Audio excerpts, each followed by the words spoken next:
Hello everybody, welcome back to Kanga TV, home of North Melbourne fans, and welcome to the 2025 player reviews here on the channel. This is the first of a three-part series rolling out across the channel this week. 39 players lined up for North Melbourne across season 2025, and we're going to talk about each and every single one of them. I'm going to give you the discussion. You guys are going to give me the ratings down below in the comments. I've decided not to give any sort of rating, numerical or alphabetical. I'm just going to talk about each of their seasons and how I felt they went in terms of the season as a whole, contributing to the side and the expectation coming into season 2025. I think these things are so subjective. What I might think is a B, you may consider the exact same thing an A or a C. So I just thought, leave all of those gradings down to you. Feel free to share all of your rating systems and thoughts down in the comments below. Each episode will feature 13 players. Let's not waste any more time and get on to the first batch. We're just going to go down the list in terms of the number of the Guernsey each of these players wear. So first cab off the rank was our prized pick in the 2024 national draft, Finn O'Sullivan. I thought he was a great addition to our lineup this year. Going into the draft last year, it was, do we take the best available or do we take someone that we need, a position that we need? Alex Tyru's name was thrown around quite a lot in the weeks leading up to the draft. We ended up deciding to take Finn O'Sullivan, and what a great pickup he has been. I think his season has been criminally underrated. He's built into the season really, really nicely. He's only missed the one game through illness early on in the season, and he's barely skipped a beat, in my opinion. He wasn't one of those high impact players that just burst onto the scene. I think as he got more game time and spent more time at senior level, his confidence grew. By the end of the season, you kind of wonder what we ever did without him. One of our cleanest ball users and one of our best ball users under pressure, which is both an exciting thing for the future, but maybe a bit of a shock as to where the side is at the moment. Nothing really seems to faze him. He kind of gets shuffled around a little bit as needed. He started very much on that half back, the same way Kirch did in his first season and Sheezel the year before. And as the season went on, he's kind of pushed higher up the ground. He's done a couple of stints in the middle. He's played a lot on the wing. And I just think that his execution of the ball when we're trying to move the ball forward into our attack is seamless, and he is just such a cool, calm, collected player. As I said, a great decision maker and user of the footy. Now, sitting here at the end of the season, I loved Finn O'Sullivan and I loved that selection when we took him at the time last year, but sitting here a year on, I think it really reaffirms our decision to take him, and I think he does have a little bit of versatility.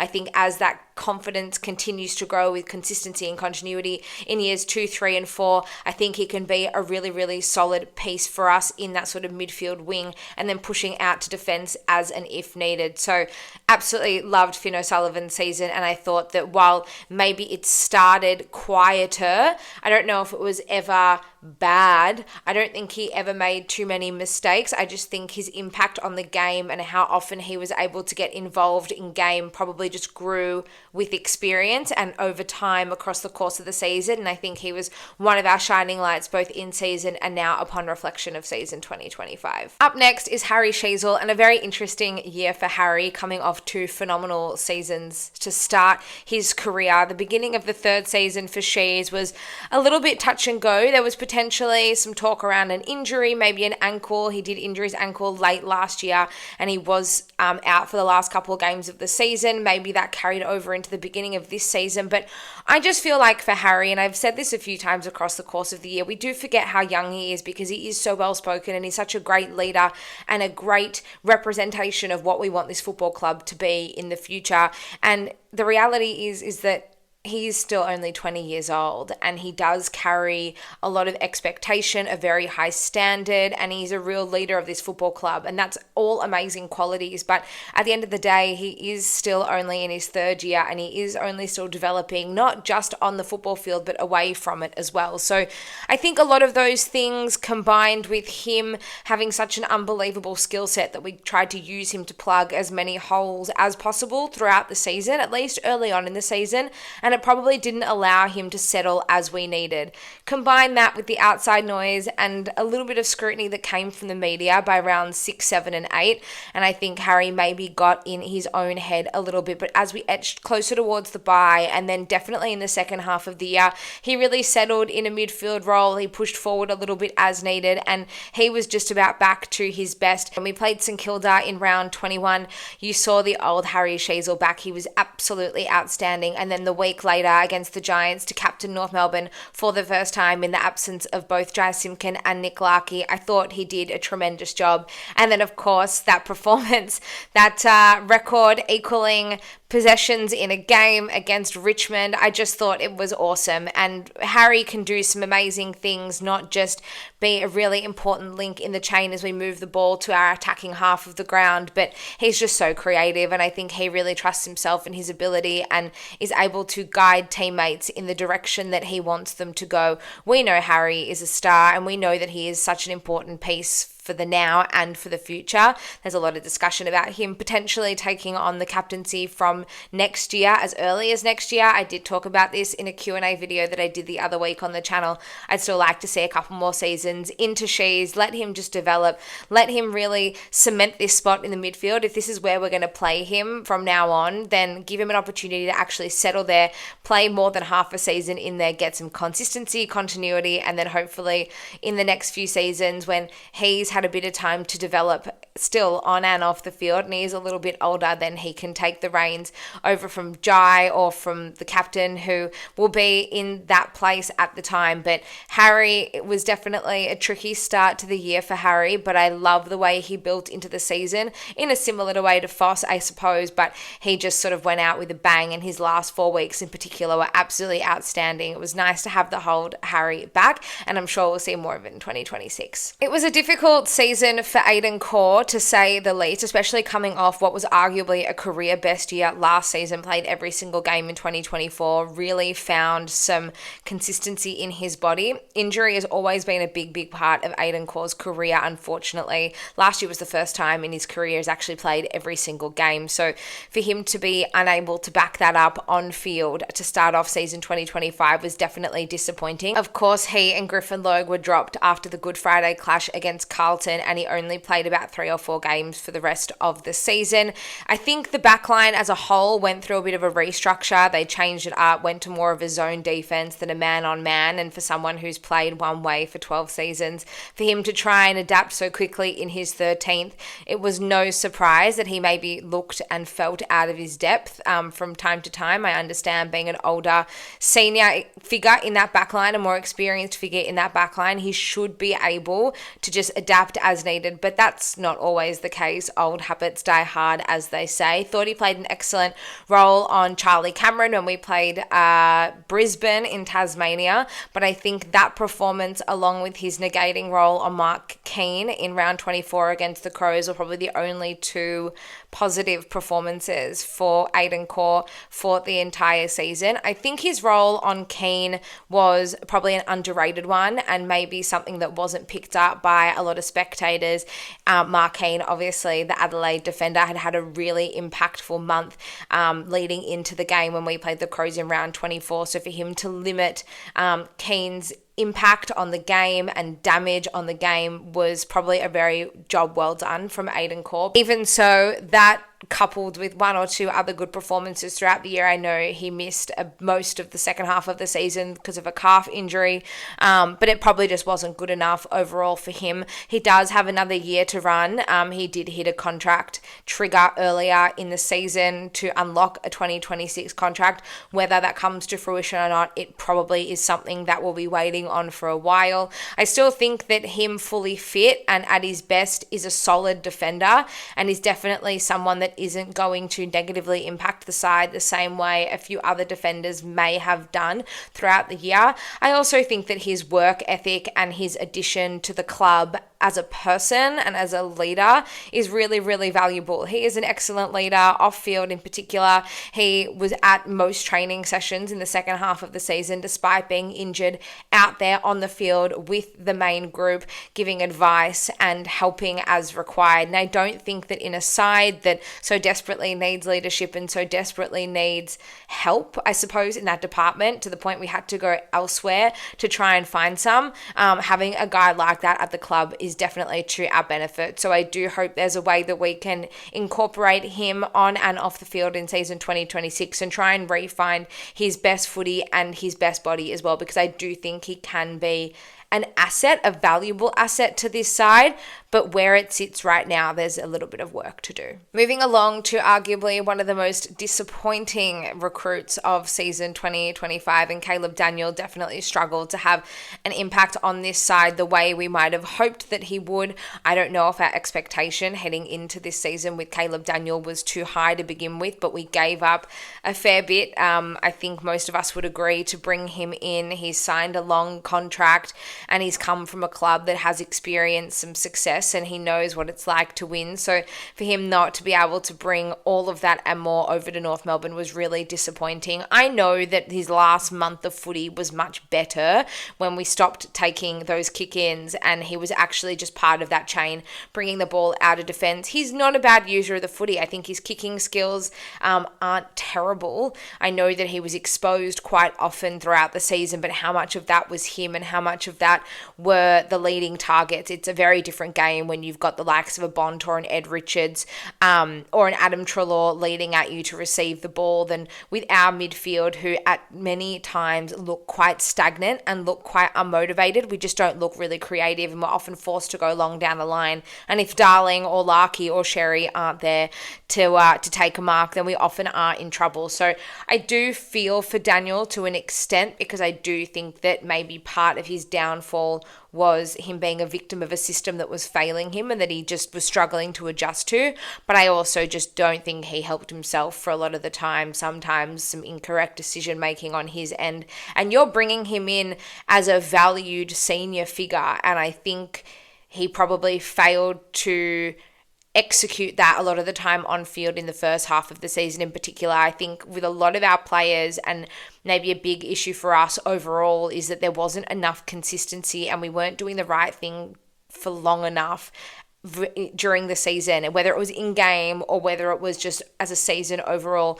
For Daniel, his last 4 games were great, as were majority of the players. Actually, after that Geelong game, majority of the players played pretty well for most of the last 4 games, but in game, it's only a quarter and a half to 2 quarters, maybe 3, that we see our best footy, and then it's the 1 quarter that ends up letting us down. I think that's the story for a lot of players as a whole this season. Maybe their first half of the season was slow to get off the ground, and then they grew into the season as it went on, or it was the other way. They started well and faded and then ended really strong as well. So happy to give him the benefit of the doubt and hoping that we can see more of that last 4 weeks of Caleb Daniel implemented more across season 2026 and beyond.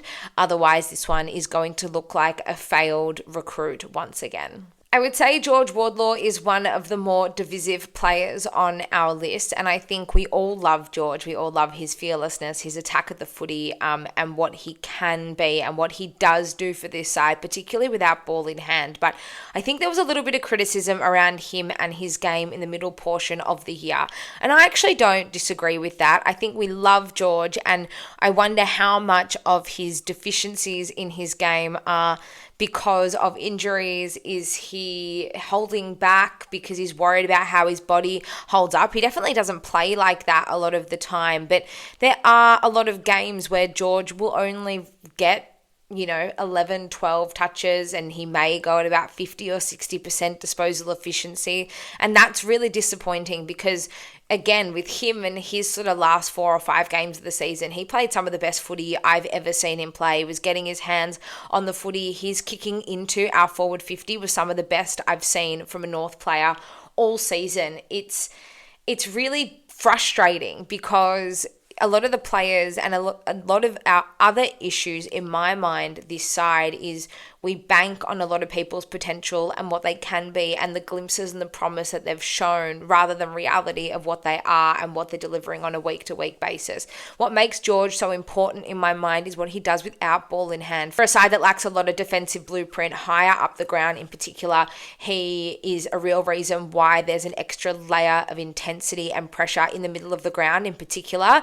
And I think he forces his teammates alongside him to walk a lot taller. So definitely a blip in the middle of the year for George. There were 3 or 4 weeks there where he wasn't really getting his hands on the footy much. He was butchering it a lot and he got subbed out a couple of times as well. I really hope that, again, the stuff that we saw from George in the second half of the year in particular when he came back from that injury later on in the year is what we see from him in 2026 and moving forward, because we know how important he is. We know that he does allow his teammates a bit more confidence and, as I said, to walk a little bit taller when he is in the picture and when he is around. And for a side that really needs that tackling pressure and that intensity, he is a big key to that, and keeping him fit and getting him ready to go from round 1 next year is going to be a must-have for North Melbourne. Speaking of divisive, there is probably no one who is dividing this football club and fan base more at the moment than Zane Duursma. Don't know where he will be in season 2026. I've addressed this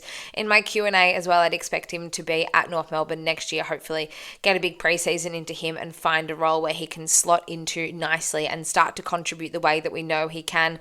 Unfortunately for Zane, the little opportunity that he did get in season 2025 were wasted. He failed to have a long-term impact on this side. He had flashes of brilliance in games. He would do 1 or 2 really nice things and then he would just disappear for the rest of the game. So I'm really hoping that we can repair the supposed rift that's happening with him at the moment, find a way to keep him happy, keep him at the club and keep him fit and on the park in season 2026. If you want to talk about one of the biggest downfalls, individual downfalls in season 2025, then I don't think there has been one quite as large as Bailey Scott.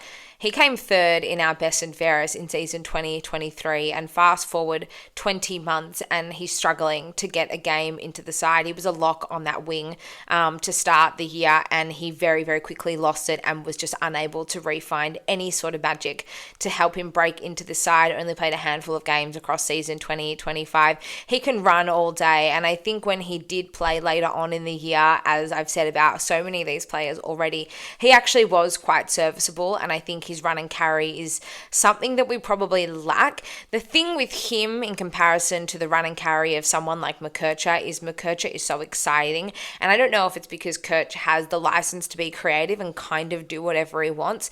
Bailey Scott just doesn't have that. He's definitely more of a safe player. And don't get me wrong, you do need the role players and the workhorse kind of guys to let the likes of a Colby or an LDU or a Harry Sheezel shine. But for Bailey Scott, it just felt like the key essentials of his game pretty much went missing. I don't know what the future holds for Bailey Scott. I don't think that he's necessarily locked out of that wing spot, and we'll get to Dylan Stephens a little bit later on. While I think Dylan Stephens no doubt had the better year, I don't think that wing spot is locked in by Dylan Stephens at the moment. I think there could be still room for improvement and change, and if Bailey Scott wanted to re-challenge for that spot and take it back off him, then great, go for it. But right now, I don't see a world where Bailey Scott starts in season 2026 unless quite a few things changed on his end. Our 2024 Sid Barker medalist LDU, keeping him at North Melbourne was definitely one of the key objectives of this season, and his contract extension was announced nice and early heading into gather round in round 5. It's a really difficult assessment, I think, LDU. I think overall he had a good season. Maybe it wasn't as good as season 2024. Keeping him was a non-negotiable. There's no way we could have let him walk, not just for what he can do with ball in hand, but also what his signature means for this football club moving forward. The buy-in and the investment from the players in the direction of the club and where the club is going is so important. It's going to allow us to build on field, in my opinion. So for LDU to recommit and show faith in all of those things, I think was really important. Unfortunately for LDU, I think there are just too many times where his skill is letting us down. For what we're paying him, he probably had 2 or 3 of those $1 million plus performances in season 2025. It's not to say that the other performances were bad and every player can have their down day, but I think his disposal lets him down more often than it probably should on that kind of money and that kind of emphasis. And at the end of the day, pressure is a big part of this industry and this game. And with that price tag, you have to expect that the pressure and the scrutiny will come a little bit harder and faster than it will to other players. I still think LDU, from a leadership perspective, his actions can be really, really strong. I don't see him as an off-field leader of this football club, and not every good player has to be a leader. Those things don't need to come hand in hand. I just think with his disposal, particularly the kicking inside our forward 50 and that first kick out of the clearance, it's just got to be better. I think for LDU as well, he looks his best when he is as dangerous in defense as he is in the attack. In those 2 or 3 games where he had a really strong tackle count, he was sort of just throwing himself at everything. And in that Port Adelaide game was the first game of a few where we saw our midfield just start running really, really hard in defense as it did offensively. And he just looks like a completely different player. He looks more explosive. He looks more damaging. He looks more switched on. And I think if we can find a way to get him to be the one supporting him, get him to be the one winning his own ball back and not just relying on those guys around him, he'll be a much better player for it. He'll be a lot more valuable, not just to this side, but to himself as well. I do think that LDU will keep growing as a player, and potentially now that he's got that contract locked in, he's all in and he's super invested in this football club. And I never doubted him and that he was initially, but I just feel like he needs to find a way to get angry and to hit another level. And how he does that, it's some work that has to be done over the off season, and maybe as a whole we work on the defensive blueprint. But I think he probably is letting himself down with his inability to switch between gear in game time. You want to talk about a guy who is going to be a future superstar of this football club, that's Colby McKercher. Like Harry Sheezel, he had a little bit of a slow start in season 2025 up until that first Richmond game. He looked a little bit lost. He really struggled to adjust to that midfield role. As soon as he moved back into defense, it was just go, go, go for Colby McKercher. His explosive run off the halfback is absolutely scintillating, and it adds another dimension to this football club that we haven't seen for quite some time. Not only is it fast, not only does he back himself, he loves to take a bounce or two along the ground, but he puts us in positions that we might not have been in otherwise. He creates opportunities, he creates excitement, and he is the one with the keys. I think he's the one with the keys to the car at the moment. I particularly loved later on in the season, he was taking the kick outs and he teamed up with Caleb Daniels so nicely for the 1-2, and then he was just going, and before you knew it, the ball was out of our defensive 50 more often than not.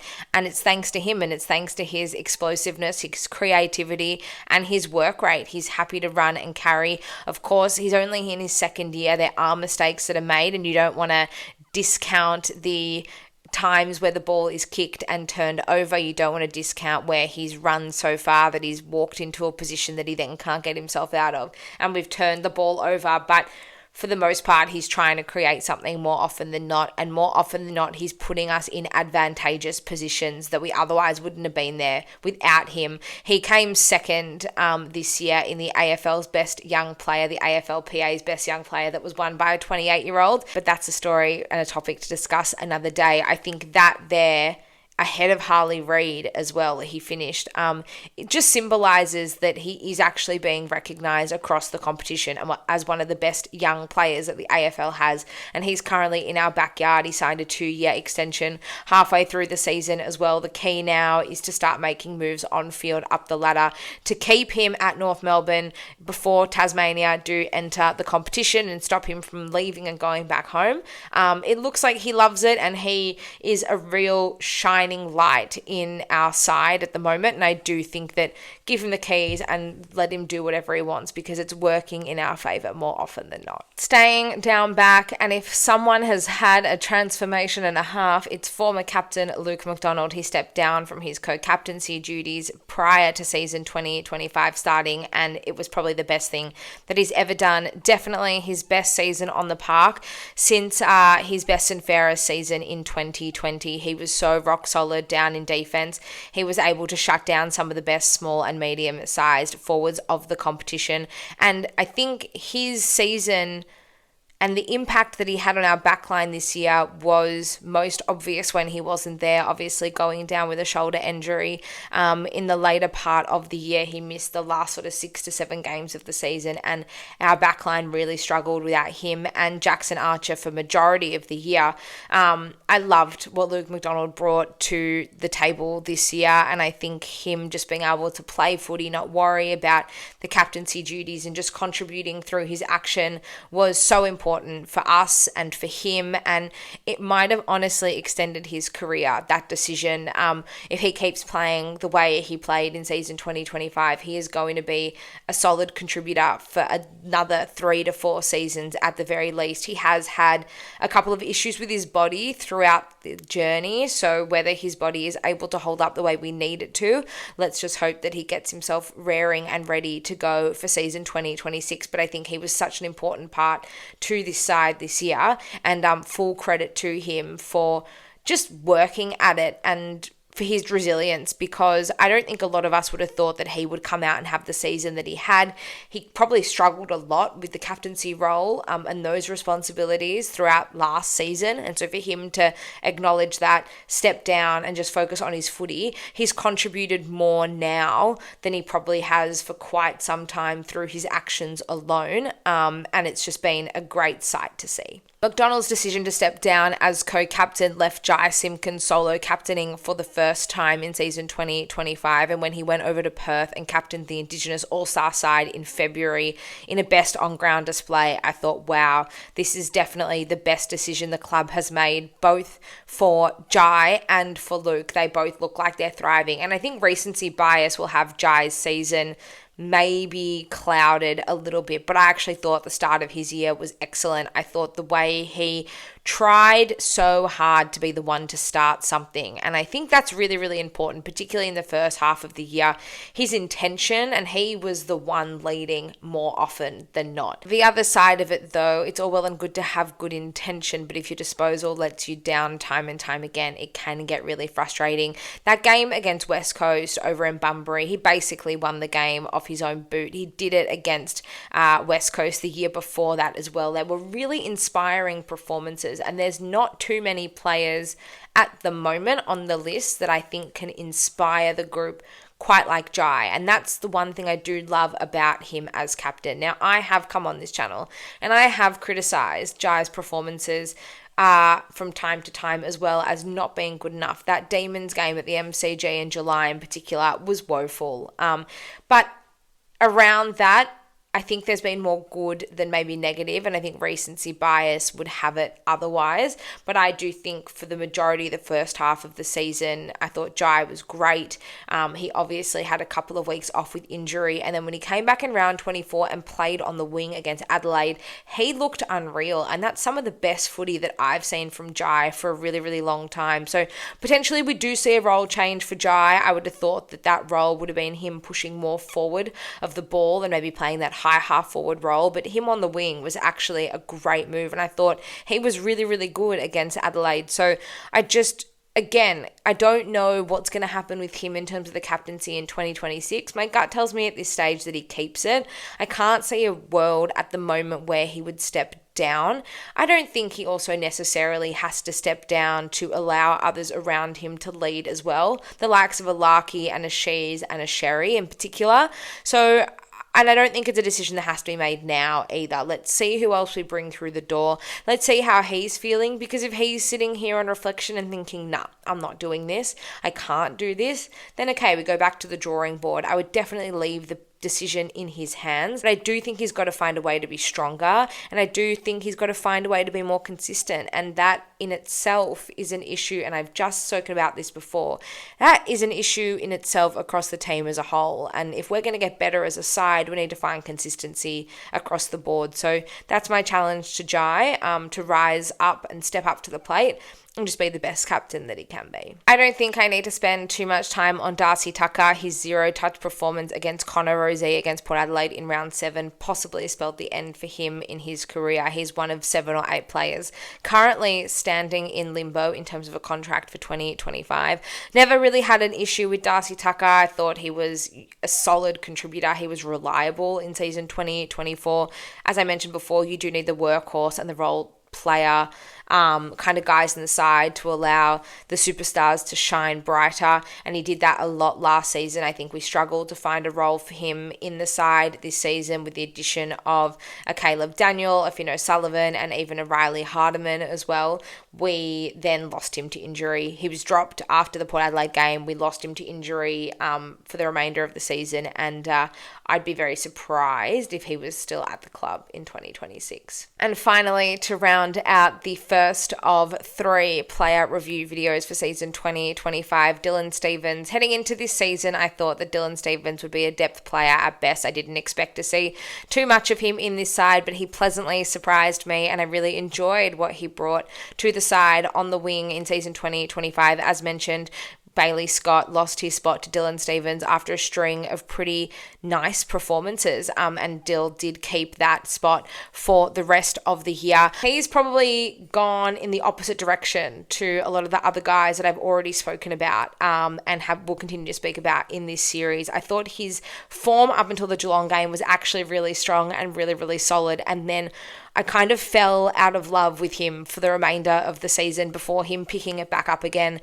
against the Crows in round 24. His disposal was really sloppy. I thought that his decision-making was quite poor, and often he looked like a deer in headlights, which all 3 of those things have been really strong points of his across the year. So it was a real surprise when majority of the side got going. He just sort of went the other way, but he was able to regroup and contribute very, very well to that last round performance against Adelaide. I do think that he will start in season 2026, but I don't think he has the wing locked down for me yet. I still think there are some big deficiencies in his game. He can go missing for big periods of time, and that can happen with a lot of players, sure, but for him, he is a key in terms of ball movement and moving the ball from one end of the ground to the other. We can't afford to have him go missing in action. He can have quieter days but still impact the game where needed. I think we got to find a way, and he's got to find a way to keep himself more involved more often. So at the moment, I'm comfortable with him being in this side. I still think that we can improve on that position, and I would not be against that in season 2026. I've done a lot of talking, and now I'm going to leave it up to you. Those are my initial thoughts and feelings on the first 13 players of this review series. What did you think of those guys? Feel free to leave your thoughts down below, your own rating system. If you've got one, we continue the conversation as always over on socials as well. Kanga TV show across Instagram, Facebook, X, and on email. I'll be seeing you very, very soon for part 2.